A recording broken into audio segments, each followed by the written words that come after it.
बहुत धन्य है आप लोग।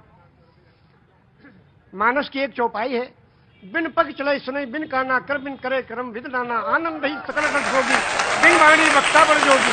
एक राम है घर घर लेता, एक राम है दशरथ बेटा, एक राम है जगत प्रचारा, एक राम है जग से न्यारा।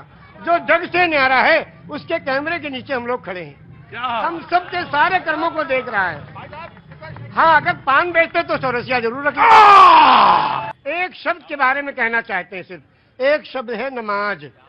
वाह, सभी लोग जानते हैं, मुस्लिम कम्युनिटी के लोग नमाज पढ़ते हैं। ये निवेदन करना चाहता हूं कि ये शब्द नमाज भाषा कौन सी है? इंग्लिश है कि उर्दू है कि अरबी है कि क्या है? ये भाषा कौन सी है? ये अगर चौरसिया जी बता दें तो उनका अभिनंदन है। बहुत सुंदर। आज तो आपने लगता भिगो भिगो के देना तय कर लिया है। मौसम नहीं है भीगने वाला। ये लखनऊ है भैया।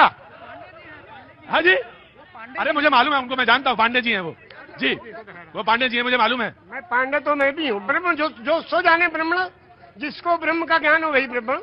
ब्राह्मण को ऊपर से तो आपने कहा जहाँ पे आपने छोड़ी थी बात वो। हाँ, शब्द है नमाज। नमाज जी, एक शब्द है और ये प्योर संस्कृत का शब्द है। उर्दू में इबादत, हिंदी में पूजा अर्चना उपासना, इंग्लिश में प्रेयर और संस्कृत में नमाज। क्यों? इसको संधि विच्छेद कीजिए। नमः धन अज। नमः नमन करना, प्रणाम करना, दंडवत करना, सजदा करना, झुक जाना, समर्पण हो जाना, समर्पित कर देना, जय जयकार करना, चरणों में पड़ जाना, धाराशाही होना, नतमस्तक होना, सरेंडर हो जाना। इसको उस प्रभु के चरणों में कंप्यूटर को रख देना कि हे प्रभु तू ही सबसे बड़ा है और तूने इस मनुष्य को बनाया है, इसका आविष्कारक तू ही है, तेरे चरणों में हम समर्पित हैं, इसलिए आज अनमा को नमन करना। और ये हुआ नमाज। एक मिनट, मेरे माथे पे थोड़ा। आपने कहा कि 18 पुराण, 14 रामायण, 4 वेद, 6 शास्त्र, 18 पुराण, 14 रामायण, 108 उपनिषद। जब बैनर लगते हैं दुर्गा जी के महोत्सव का, लिखते हैं श्री श्री श्री 108 दुर्गा महोत्सव। अब 108 के बारे में लोग नहीं जानते। 108 वो छोटे छोटे कोटेशंस हैं जो जीवन यापन करने के लिए उस प्रभु ने भेजे हैं। वो 108 पूर्णांक भी है, लेकिन आपने कहा 18 पुराण के नाम आपको पता है और वेद भी पता है, सब पता है। ऊपर वाले की कृपा है, ये लोगों की सेवा की तो ये मिला है। ज्ञान तो किसी के बाप का है नहीं, जो ग्रहण करना चाहे ले ले। पांव बुजुर्गों के दावे हैं तो ये हुनर आया है। बेशक सही कहा आपने। मैंने सही कहा शायद। तो क्या 18 पुराण कौन कौन से?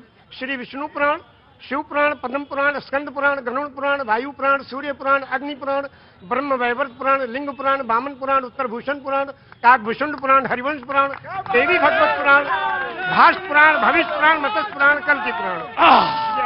विष्णु पुराण से कल्क पुराण तक आपने 18 पुराण के नाम, वेद भी। और आप मक्का होया है? हाँ, मक्का भी हुआ है 2 बार। और 3 ब्रह्मद्वितीयो नास्ते, सर्वम खिलविदम ब्रह्म द्वितीयो नास्ते ने ना नास्ते किंचन। पूरे ब्रह्मांड का मालिक एक ही परमेश्वर है, दूसरा कोई नहीं था, नहीं है, नहीं होगा, किंचन, किंचा भर भी नहीं। एकम एवं अद्वितीयम, वो प्रभु अकेला है, कोई दूसरा उसका भागीदार नहीं। तो जब आप रामचरितमानस में आए तो फिर क्या अच्छा लगा? अब रामचरितमानस की 1-2 कड़ियां आपको सुनाएंगे उर्दू में। हाँ।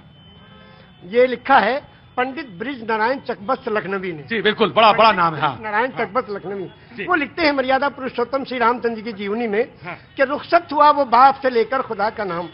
रुखसत हुआ वो बाप से लेकर खुदा का नाम, और राहे वफा की मंजिलें अव्वल हुई तमाम।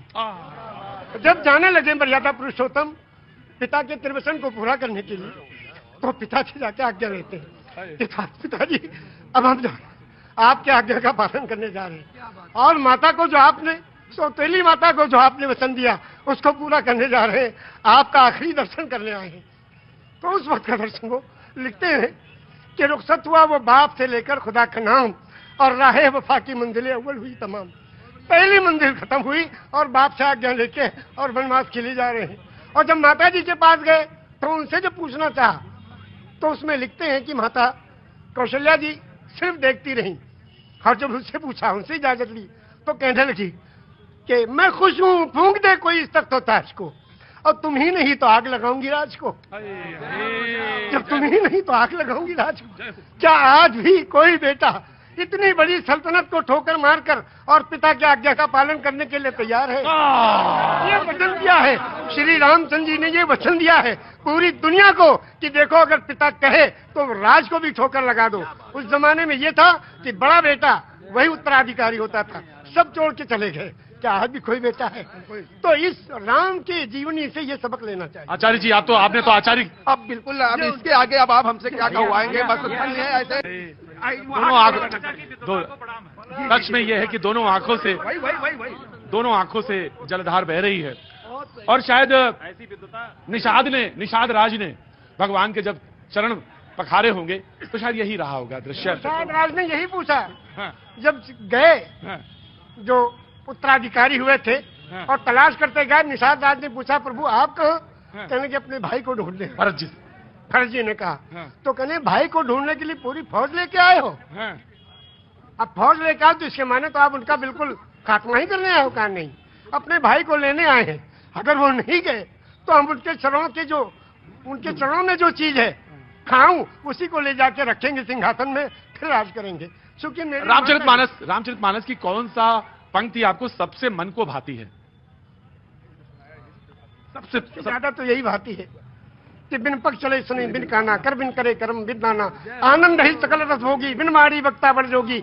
एक राम है घर घर लेटा, एक राम है दशरथ बेटा, और एक राम है जगत प्रचारा, एक राम है जग से न्यारा। और उस राम को कब याद करते हैं?